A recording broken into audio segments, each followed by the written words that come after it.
नमस्कार। राष्ट्र, राष्ट्रियता, सभ्यता र संस्कारको संगम बागमती टेलिभिजनको समाचारमा स्वागत छ। म भावना लिम्बू। प्रारम्भमा मुख्य समाचार। जीवन आहुति दिने शहीदहरूको सम्झनामा विभिन्न कार्यक्रमको आयोजना, शहीदहरूको एकीकृत अभिलेख तयार गर्न प्रधानमन्त्रीको निर्देशन। भैरहवा स्थित गौतम बुद्ध अन्तर्राष्ट्रिय विमानस्थल सञ्चालनको तयारी, आउँदो बुद्ध जयन्तीदेखि नियमित उडान सुरु गर्ने योजना। वित्तीय कम्पनीहरूलाई निक्षेप दिने राष्ट्र बैंकको तयारी, ऋण पुर्याई उचित ब्याज सहित निक्षेप माग गर्न आह्वान। युक्रेनको विषयलाई लिएर रुस र अमेरिका बीच तनाव बढ्दै, पूर्वी युरोपमा आफ्नो सेनाको तैनाथी दोब्बर पार्ने बेलायतको तयारी। र अस्ट्रेलियन ओपनको उपाधि बार्टीले पहिलो पटक जितिन्। ड्यानियल कोलिन्सलाई सोझो सेटमा पराजित।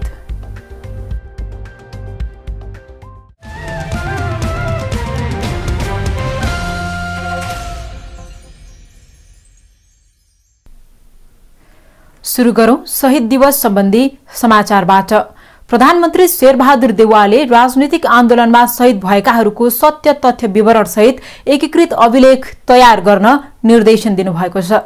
शहीद दिवसको अवसरमा प्रधानमन्त्री देउवाले राजनीतिक आन्दोलनमा शहीद भएकाहरूको सत्य तथ्य विवरणको एकीकृत अभिलेख बनाउन आवश्यक रहेको बताउनु भएको हो। शहीद स्तम्भ लैनचौरमा आयोजित कार्यक्रममा शहीद सम्बन्धी संकलन भएको विवरण सुरक्षित राख्न जरुरी रहेकोले यस विषयमा ठोस कार्य अघि बढाउन सम्बन्धित निकायलाई निर्देशन दिनुभएको छ।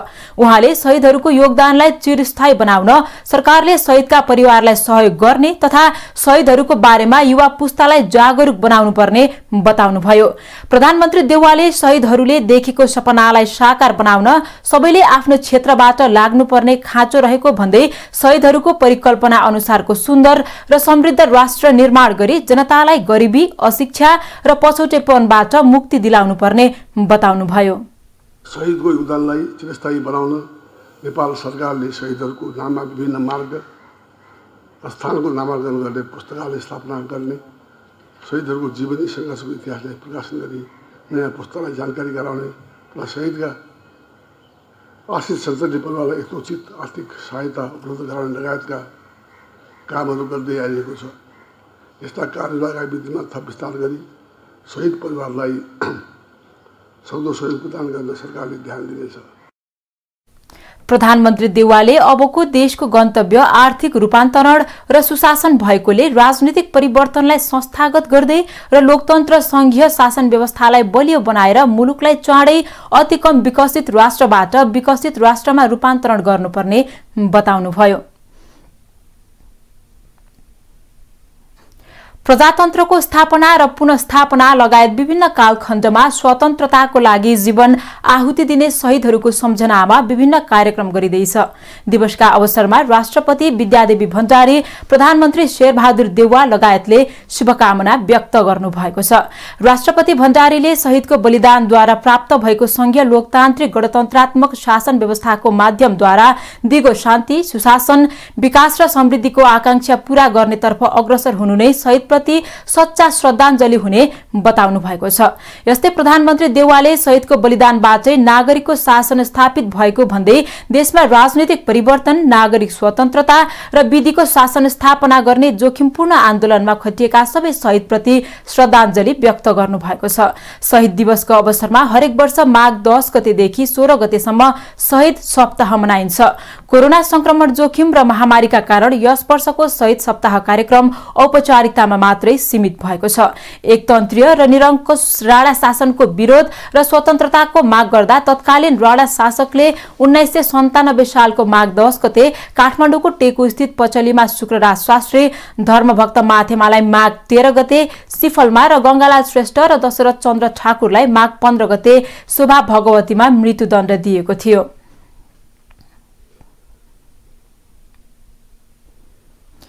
समाचारमा एकैछिन विश्राम।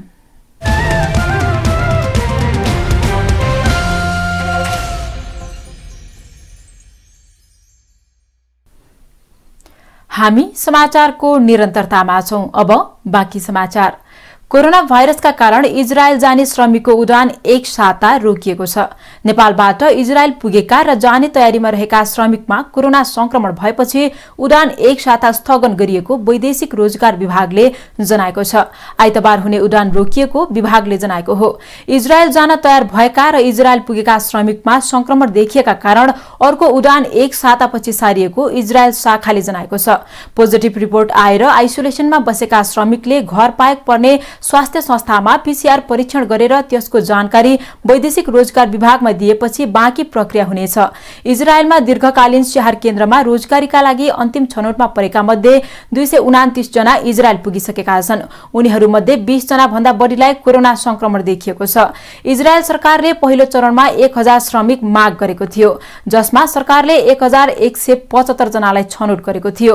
तीमध्ये 2 चरण गरी 219 जना इजरायल पुगिसकेका छन्। त्यस्तै 305 जनाको भिसा जारी भएको छ। त्यसैगरी 995 जना युवाले इजरायलका विभिन्न रोजगारदातासँग रोजगार सम्झौता गरिसकेको विभागले जनाएको छ।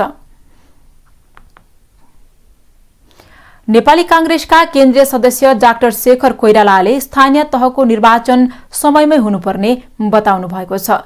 विराटनगर स्थित कोइराला निवासमा सञ्चारकर्मीसँग कुरा गर्दै उहाँले लोकतन्त्रमा अद्यावधिक निर्वाचन मौलिक हक भएकाले यो निर्वाचन कुनै बहानामा सार्नु नहुनेमा जोड़ दिनुभयो। उहाँले सरकारले निर्वाचनका विषयमा सिधै निर्वाचन आयोगसँग छलफल गरी टुङ्गो लगाउनु पर्ने तर्क गर्दै ऐन कानून परिवर्तन गरेर निर्वाचन सार्न नहुने उल्लेख गर्नुभयो। डाक्टर कोइरालाले पार्टीको 14औं महाधिवेशनमा पराजित भएका वरिष्ठ नेताहरूलाई केन्द्रीय सदस्यमा मनोनित गर्न पनि नेतृत्वलाई सुझाव दिनुभयो। उहाँले प्रदेश नम्बर 1 को नामाकरण दलको सहमतिमा हुनुपर्ने भन्दै खर्च बढ्ने गरी मन्त्रालय टुक्र्याउने र मन्त्रीको संख्या बढाउँदा सुशासनमा प्रत्यक्ष असर पर्ने बताउनुभयो।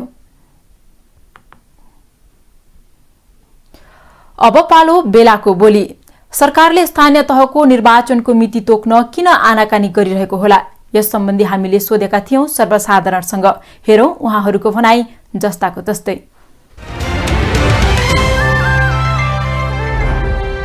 विभिन्न राजनीतिक दलहरूले आफ्नो खेल गर्न खोजेका हुन् हैन। पछाडी सार्दाखेरि अलिकति अर्को पार्टीलाई साथ हुन्छ भन्ने किसिमले यिनीहरूले सार्न खोजेको जस्तो लाग्छ। अब गर्नुपर्ने त यो वैशाखसम्ममै गर्नुपर्ने छ हैन।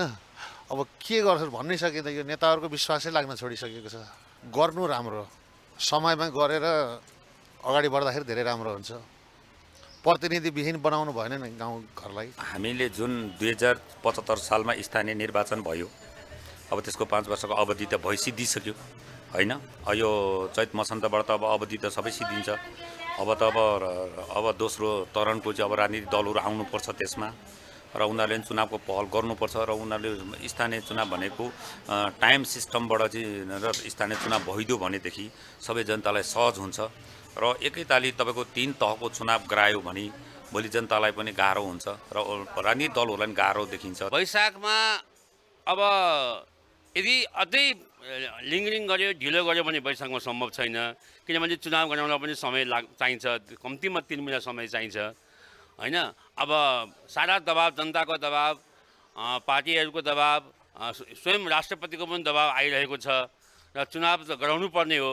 तर यो लगभग यो माघभित्रमै निर्णय गर्यो भने चुनाव सम्भव छ हैन। यसै गरी गर्यो भने लिङ्गरिङ गरेर अगाडि बढाउने हो भने चुनाव फेरि सम्भव छैन। जुन यो संवैधानिक प्रक्रियाबाट जुन चुनाव हुनुपर्ने हो नि, त्यो संवैधानिक प्रक्रियाका जुन त्यो लुपहोलहरू छ, यसलाई चाहिँ निहालेर यो सबै तहको चुनावहरू जुन सार्ने प्रयासहरू जुन भइरहेछ, यो बिल्कुलै गलत छ।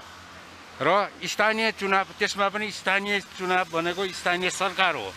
स्थानीय सरकार 1 मिनट पनि खाली हुनु हुँदैन। संविधानले एउटा भनिरहेछ, ऐनमा एउटा लेखिरहेछ। त्यो हुँदाखेरि पनि एउटा दुविधा पनि छ।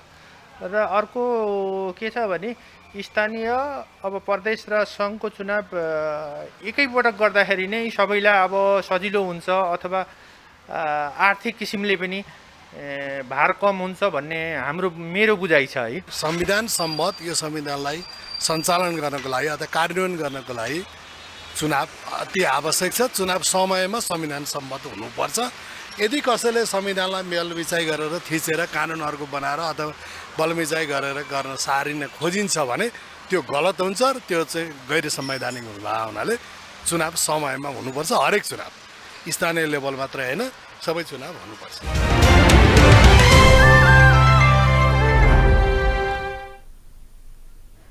समाचारमा एकैछिन विश्राम।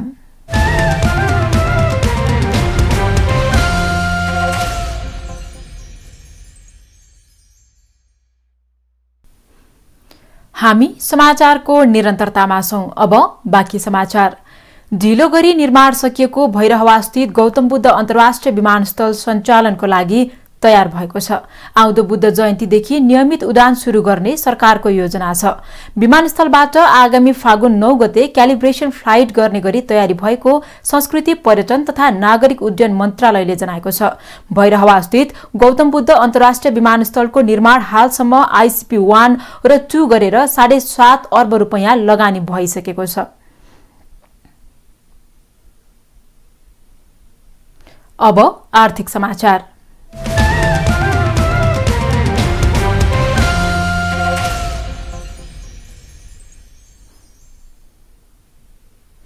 नेपाल राष्ट्र बैंकले बैंक तथा वित्त कम्पनीहरूलाई 2 अर्ब 30 करोड़ रुपैयाँ निक्षेप दिने भएको छ। यस्तो निक्षेप बैंकले आफ्नो अवकाश कोष अन्तर्गत पेन्सन तथा उपदान कोषमा रहेको रकम बैंक तथा वित्त कम्पनीहरूलाई 1 वर्षको लागि ब्याजमा दिन चाहेको हो। आइतबार एक सूचना जारी गर्दै राष्ट्र बैंकले इच्छुक बैंक तथा वित्त कम्पनीहरूलाई ऋण पुर्याई उचित ब्याजसहित निक्षेप माग गर्न आह्वान गरेको छ। सूचना अनुसार कुल 2 अर्ब 30 करोड़ रुपैयाँ मध्ये 1 अर्ब 84 करोड़ रुपैयाँ वाणिज्य बैंकहरूले पाउने छन् भने बाँकी 46 करोड़मा विकास बैंक र लघु वित्तले क्रमशः 34 करोड़ 50 लाख रुपैयाँ र 11 करोड़ 50 लाख रुपैयाँ पाउनेछन्। यद्यपि यस्तो निक्षेप पाउन बैंक तथा वित्त कम्पनीहरूले राष्ट्र बैंकले तोकेको शर्त पूरा गरेको हुनुपर्नेछ। बैंक तथा वित्तीय संस्था सञ्चालनमा आएको कम्तीमा 2 वर्ष पूरा गरेको हुनुपर्नेछ भने राष्ट्र बैंकबाट तोकिएको न्यूनतम पुँजी कोष कायम भएको र निष्क्रिय कर्जा कुल कर्जा सापटीको 5% भन्दा कम रहेको हुनुपर्ने बैंकले बताएको छ। साताको पहिलो दिन आइतबार बजारमा सुन चाँदीको मूल्य घटेको छ। नेपाल सुन चाँदी व्यवसायी महासंघले शुक्रबार प्रति तोला 92,600 रुपैयाँमा कारोबार भएको छापावाला सुनको मूल्य आइतबार 400 रुपैयाँले घटेर 92,200 रुपैयाँ कायम भएको जनाएको छ। तेजाबी सुन प्रति तोलामा 91,700 रुपैयाँमा कारोबार भइरहेको छ। यस्तै चाँदीको मूल्य पनि 15 रुपैयाँले घटेर 1,250 रुपैयाँमा किनबेच भइरहेको छ। समाचारको अन्त्यमा पुनः मुख्य समाचार।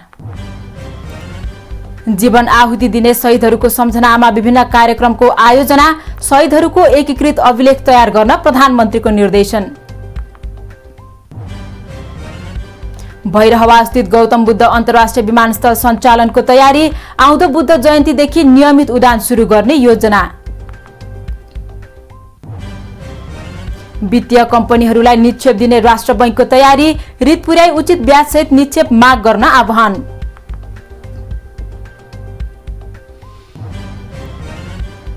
युक्रेनको विषयलाई लिएर रुस र अमेरिका बीच तनाव बढ्दै, पूर्वी युरोपमा आफ्ना सेनाको तैनाथी दोब्बर पार्ने बेलायतको तयारी। र अस्ट्रेलियन ओपनको उपाधि बार्टीले पहिलो पटक जितिन्, ड्यानियल कोलिन्सलाई सोझो सेटमा पराजित।